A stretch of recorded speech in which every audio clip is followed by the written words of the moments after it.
Radio de Derechos Indígenas, porque solo informado y organizado, un pueblo puede determinar su propio futuro.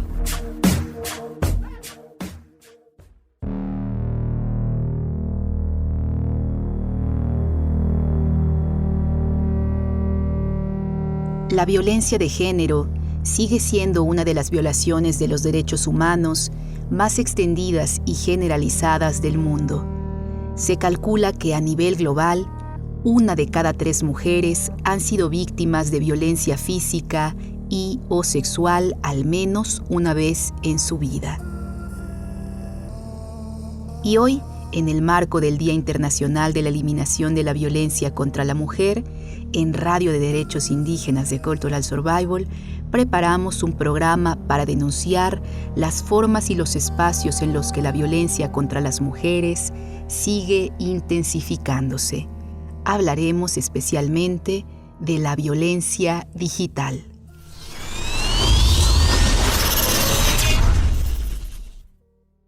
En octubre de 2024, Sandra Domínguez, activista indígena Ayuk de México, fue desaparecida junto a su esposo Alexander Hernández. Ella había denunciado en varias ocasiones la existencia de grupos de WhatsApp en los que políticos y funcionarios del gobierno del estado de Oaxaca, al sur de México, compartían sin ningún tipo de consentimiento fotos íntimas de mujeres indígenas. Meses después, en abril del 2025, los cuerpos de Sandra y de su esposo fueron encontrados sin vida. Y aunque la línea de investigación de la Fiscalía del Estado de Oaxaca apunta a que fueron atacados por un grupo delictivo de la región, es de conocimiento público que esta activista recibió amenazas tras revelar la existencia de dichos grupos de WhatsApp.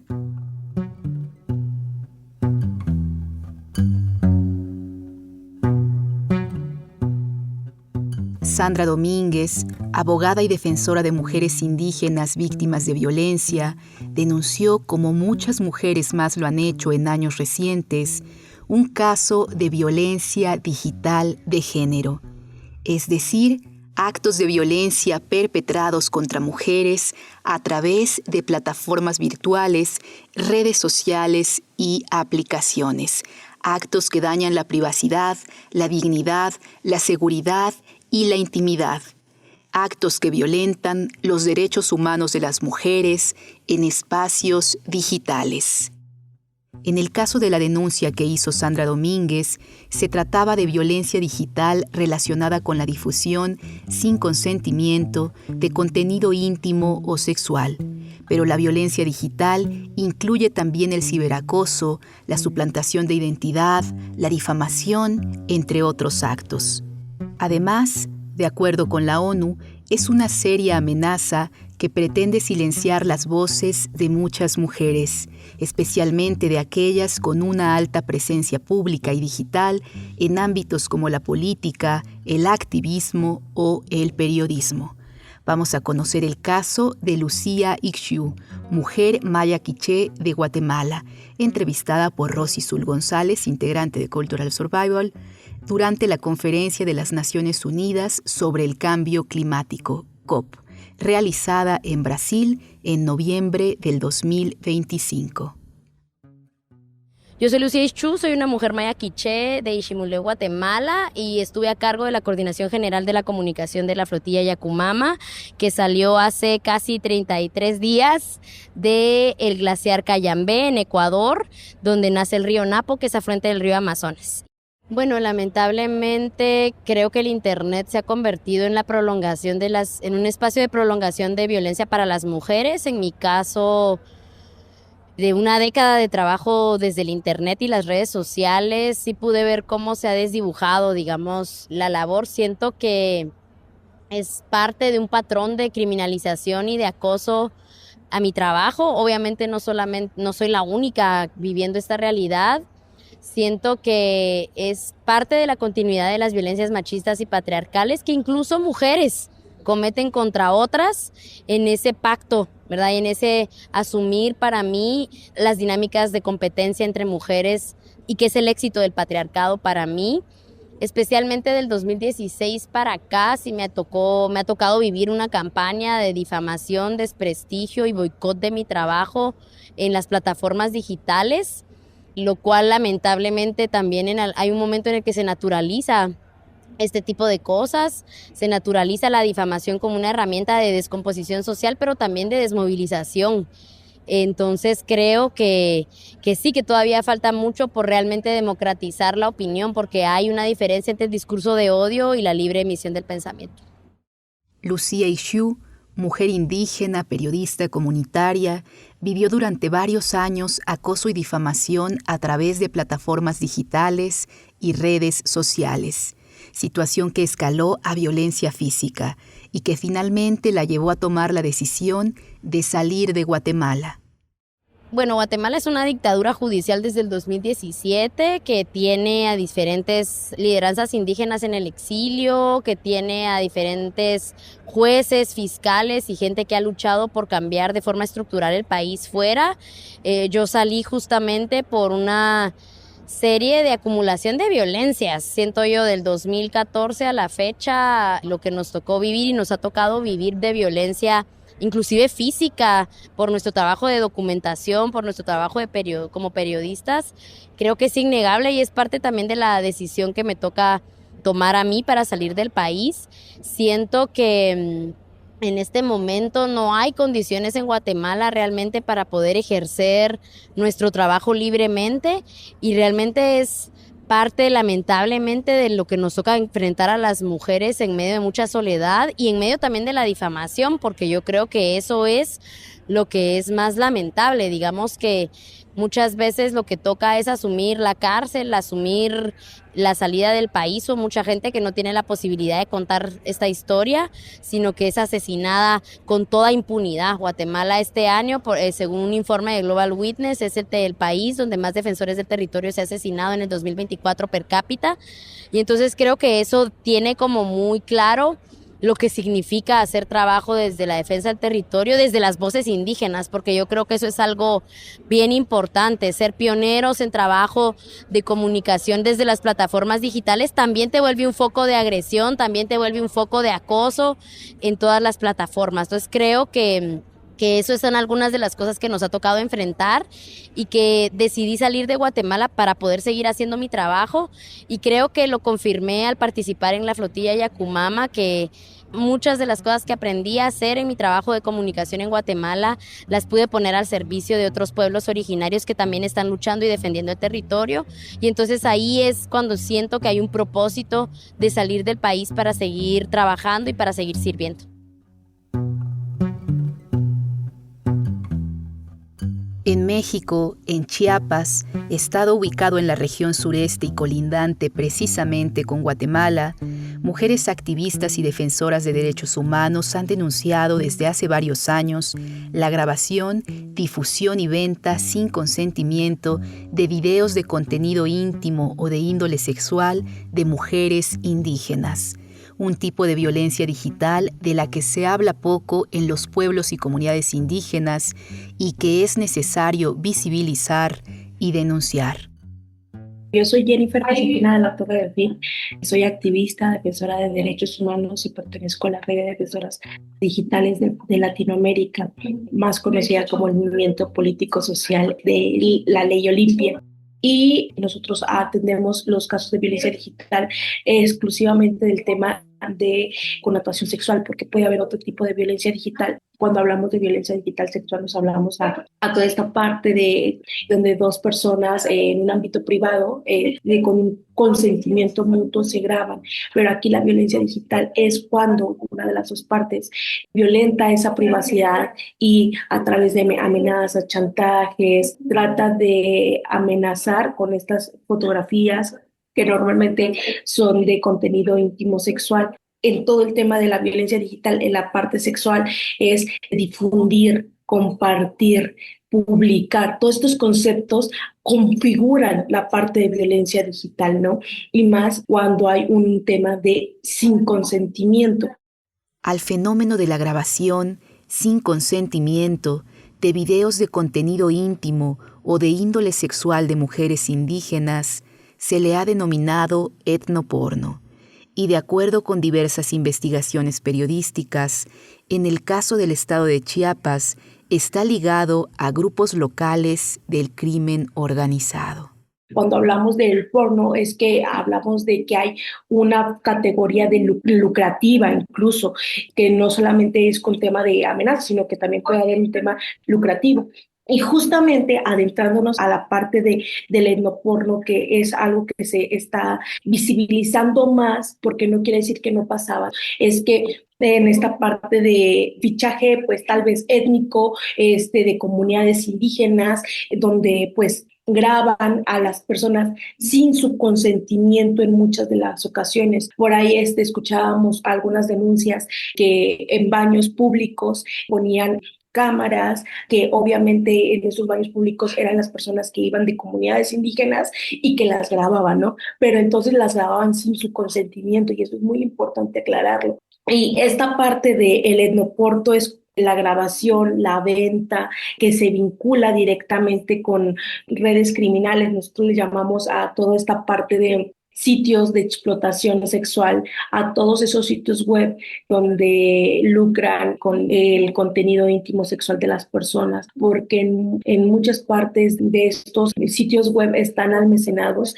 y contienen videos, grabaciones de personas sin su consentimiento y están lucrando con ellos. Y en esta parte del etnoporno se vincula con estructuras pues ya más amplias, como estructuras de violencia, y pues obviamente es una situación que está pasando en México, en que nosotros por eso denunciamos a estas partes de los sitios web que son más que mercados de explotación sexual.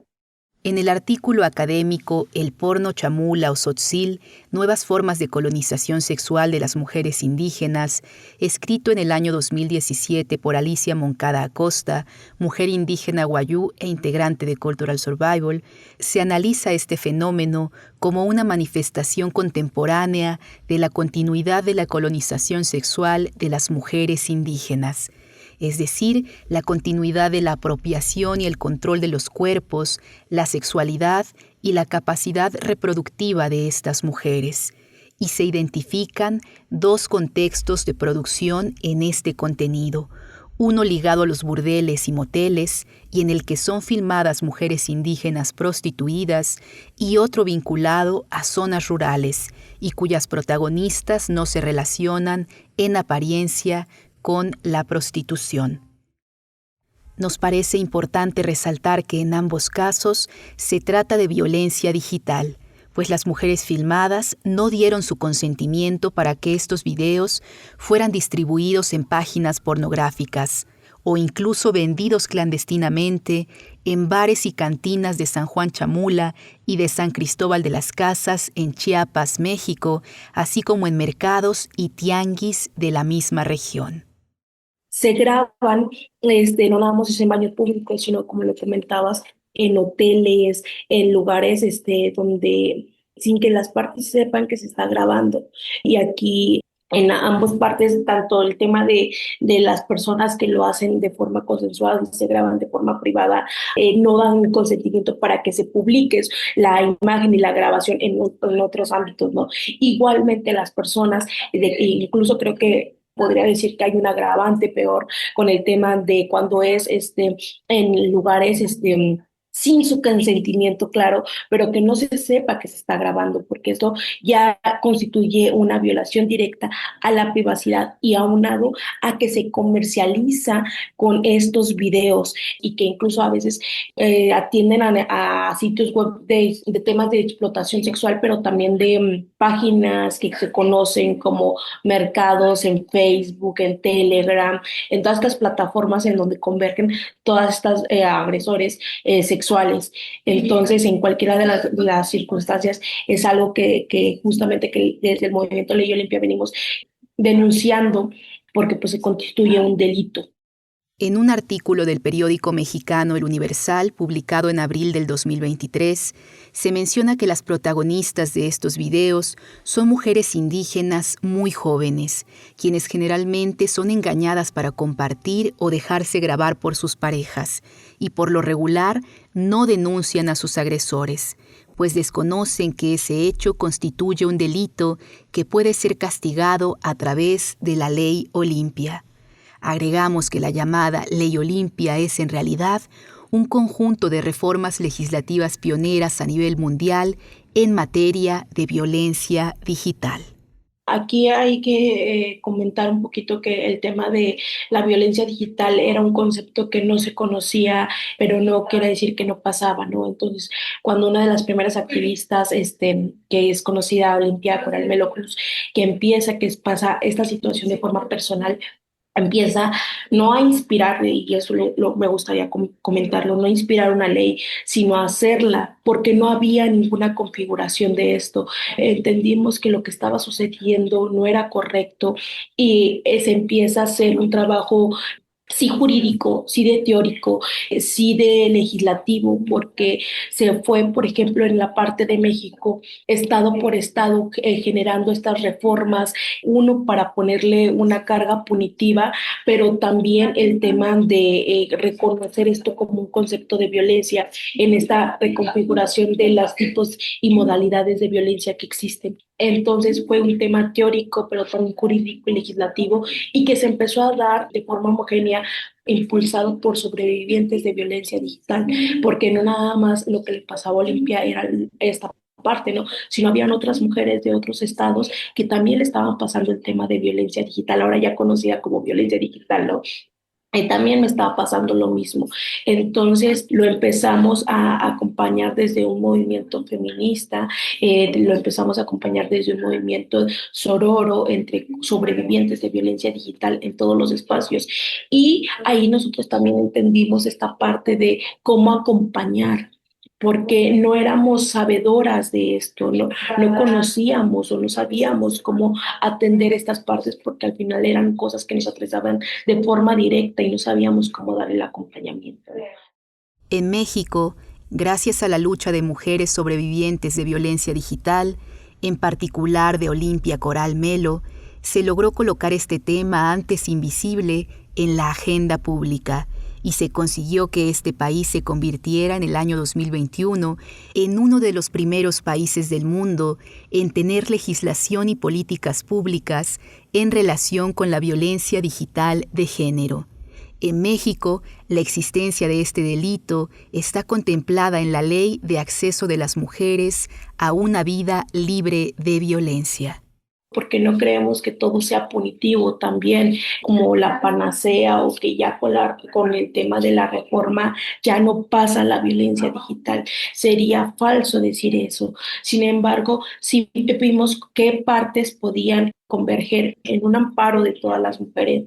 Y en esta parte, pues, nosotros primero pues es atender y luego lo categorizamos, incluso ya hacemos informes de violencia digital, pero cómo atendemos, aprendimos a atender a las mujeres víctimas de violencia digital a través de primero la contención emocional, muy importante, porque al final siempre hay esta parte de yo me grabé y la carga de la culpa de ay, es que para qué me grababa, y las connotaciones que existen incluso en lugares con más estigma, como lo son las periferias, como lo son los pueblos, que llega a pasar esta situación y hay un señalamiento directo, no para quien lo graba, no para quien lo difunde, no para quien lo comparte o para lo que lucra, no, sino para la persona que sale en el video y con esta carga de cosas despectivas y de peyorativas, haciendo etiquetas y juzgando a la persona, ¿no? Entonces, lo primero fue el acompañamiento a través de la contención emocional y tratar de eliminar esta culpa o esta carga de la culpa para las víctimas de violencia. Después, hacer un recapitulado de todo lo que se pueda llegar a tener en esta parte de dónde se compartió, quién se compartió, y tratar de tener como todas las herramientas, porque cuando la parte tercera, que es poner la denuncia, no siempre se juzga con perspectiva de género, no siempre se atiende de forma como nosotras quisiéramos, esperábamos en un momento de indefensión. Entonces, por eso tenemos que estar bien emocionalmente para ahora pasar a la parte de la denuncia. La lucha de estas mujeres que hoy conforman la organización Defensoras Digitales, también conocida como Ley Olimpia Latam, de la que es integrante Jennifer de la Torre, nuestra entrevistada, también contribuyó a cambiar el discurso sobre la violencia sexual contra las mujeres dentro de los espacios digitales, poniendo el foco en la responsabilidad de las personas agresoras y en las empresas de tecnología, y no en las víctimas. Son más retos, te digo que no todo es la panacea de una reforma o de una ley, sino todos los retos que hay con el tema de violencia digital, porque nos enfrentamos a mercado de explotación sexual, a las mismas plataformas digitales. Entonces, pues esta parte justo lo hacemos de forma organizada, todas las defensoras digitales, y damos este acompañamiento. Y una herramienta muy importante que programamos fue el tema de Olimpiaya. Al final de cuentas, nosotros no somos como una dependencia y era demasiada el tema de las víctimas de violencia digital que llegaban a nuestras redes sociales, a los correos electrónicos, y obviamente pues era importante para nosotros no hacer el trabajo de las dependencias que se encargan de eso, pero sí dar el acompañamiento a las mujeres en esta parte. Entonces, en el grupo de la red de defensoras digitales hay psicólogas, hay abogadas, hay todas mujeres profesionales que se dedicaban a dar esta parte, y nos organizamos junto con Aura Chat, una compañera que se llama Edith Kotla, para programar una inteligencia artificial que es como un chatbot, como si nosotros las estuviéramos atendiendo a las mujeres víctimas de violencia digital, que les va diciendo, a ver, fuiste víctima de violencia digital, y así, o sea, les va contestando como nosotros las atenderíamos, como lo hacíamos antes de Olimpiaya, y esta fue en agosto de 2023, se lanzó la IA.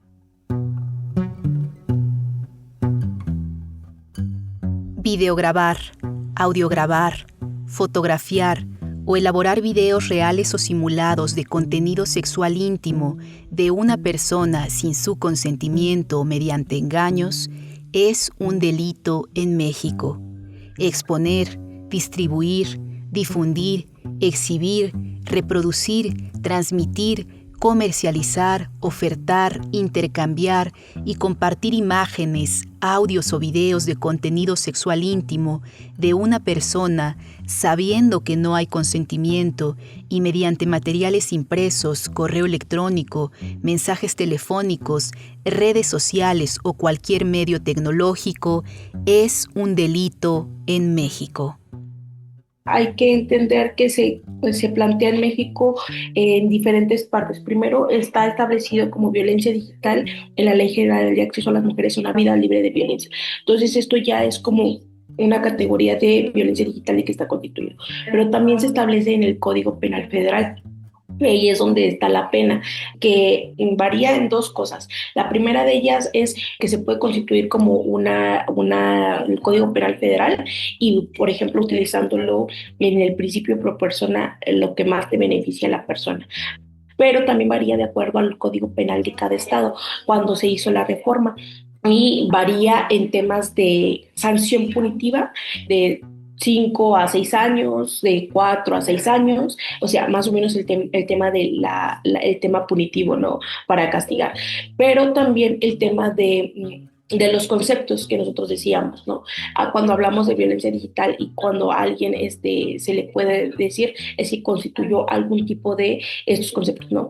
Difundió, grabó, publicó, compartió. Incluso hay otro que en otros estados, por ejemplo, en el caso de Durango, alteró, o sea, es decir, altera una imagen, incluso hay mujeres que las desnudan. Hay casos que ha pasado, por ejemplo, el caso del IPN, de muchas mujeres estudiantas que les robaron fotografías de sus cuentas personales y las desnudaron con inteligencia artificial y vendían esas imágenes. Entonces, esta parte de alteró también se figura en diferentes códigos penales de estados, no en todos, pero sí hay unos que ya tienen la palabra alterar. Ahí ya también protege contra el tema de violencia digital que puedan usar para desnudar a mujeres agredidas agrediéndolas. Y pues lo de las sanciones es como desde prisión, multas y pues agravantes, por ejemplo, cuando hay un tema lucrativo, ¿no? O cuando hay una relación de confianza, que pues sí, que era una pareja. Y obviamente aquí es bien importante aclararlo, que cuando son menores de edad, no constituye violencia digital, constituye un tema de pornografía infantil. Porque el agravante, obviamente, es cuando es menor de edad, pues habla de pornografía infantil y es otra pena. Para quienes nos escuchan desde México, en especial las mujeres indígenas, si alguna de ustedes está siendo víctima de violencia digital, puede encontrar más información sobre este tema y formas de acompañamiento en las páginas web y redes sociales de Defensoras Digitales, Movimiento Feminista Latinoamericano por la Dignidad, la Justicia y la Seguridad Digital de las Mujeres.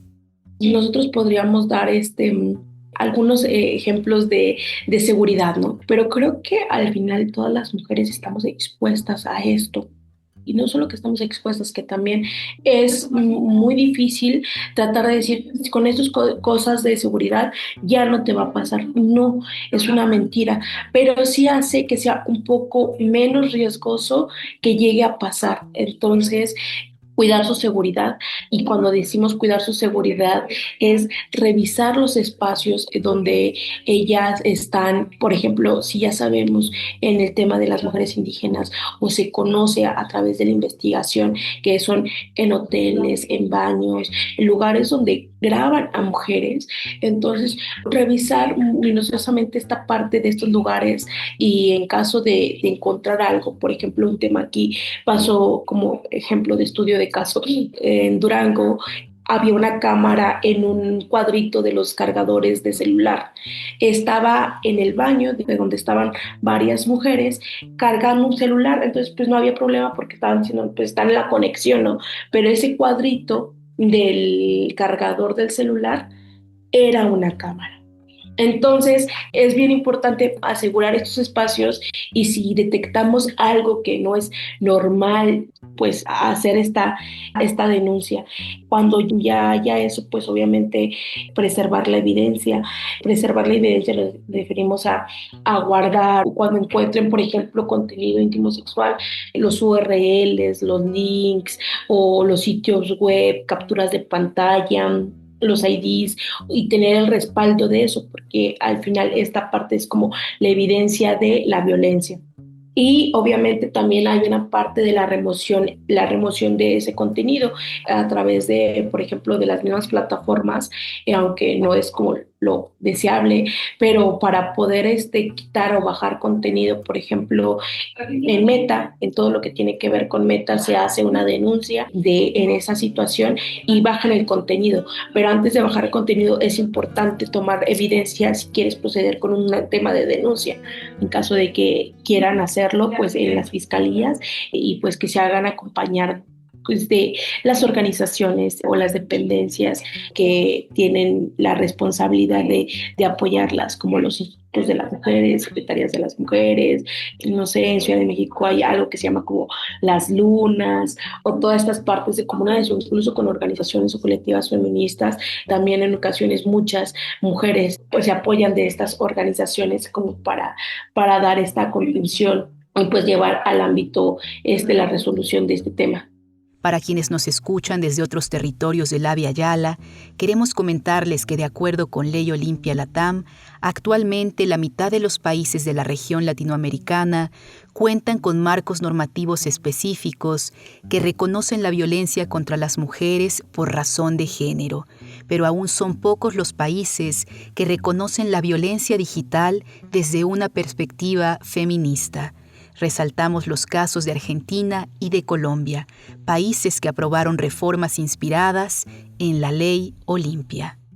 Entonces, así nos fuimos organizando, y esto que estaba pasando en México también estaba pasando en otros países, por ejemplo, en Argentina, en Colombia, en Ecuador, en Uruguay, en mayor parte también en el tema de incluso en los nortes globales como en Estados Unidos. Y Cuando nosotros empezamos a recibir a través de correos electrónicos o a través de incluso de las mismas redes sociales, a mí también me pasa, en mi país está pasando eso, entonces entendimos que teníamos que empezar a generar esta cosa que nosotros empezamos a generar en México, trasladarla en otros países y se fueron haciendo compañeras de parte del movimiento Ley Olimpia Argentina, que ya, por ejemplo, ya tenemos otras compañeras que están en diferentes provincias y que justamente le estuvimos dando el acompañamiento de forma jurídica y legal y pues ya está, pues, por ejemplo, en el país de Argentina, en Ecuador, se busca que esté en otros países y así es como hemos ido formando la red de defensoras digitales de Latinoamérica. Para cerrar este programa, escuchemos un llamado de Jennifer de la Torre, de Defensoras Digitales, a unificar la lucha contra la violencia digital de género. En este Día Internacional de la Eliminación de la Violencia contra la Mujer, exigimos alto a todo tipo de violencia contra las mujeres y las niñas. Sí hacemos el llamado a que las demás organizaciones, grupos de mujeres, mujeres independientes, sobrevivientes de violencia digital que están en otros países y que les haya pasado, que conocen que haya pasado a alguien, que nos podamos articular de forma global, porque si bien ya está reconocido, hay muchas partes que no hay sesgos en todo, en sesgos en países.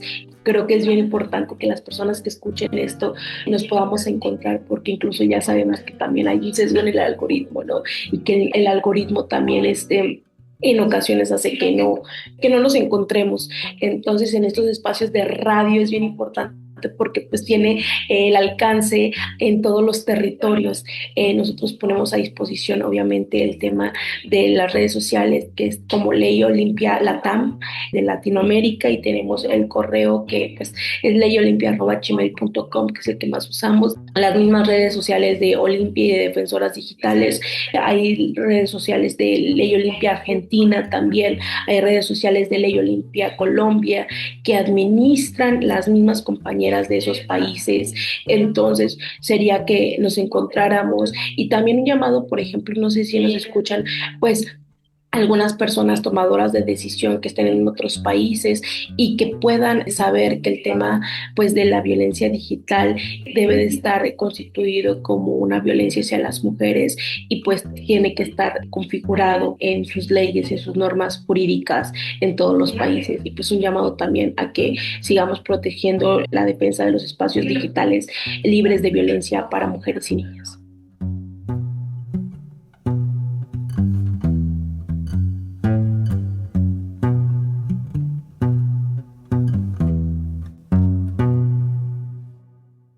Cuéntenos qué desea escuchar sobre derechos de pueblos indígenas. Búscanos en Facebook y X como CSORG72.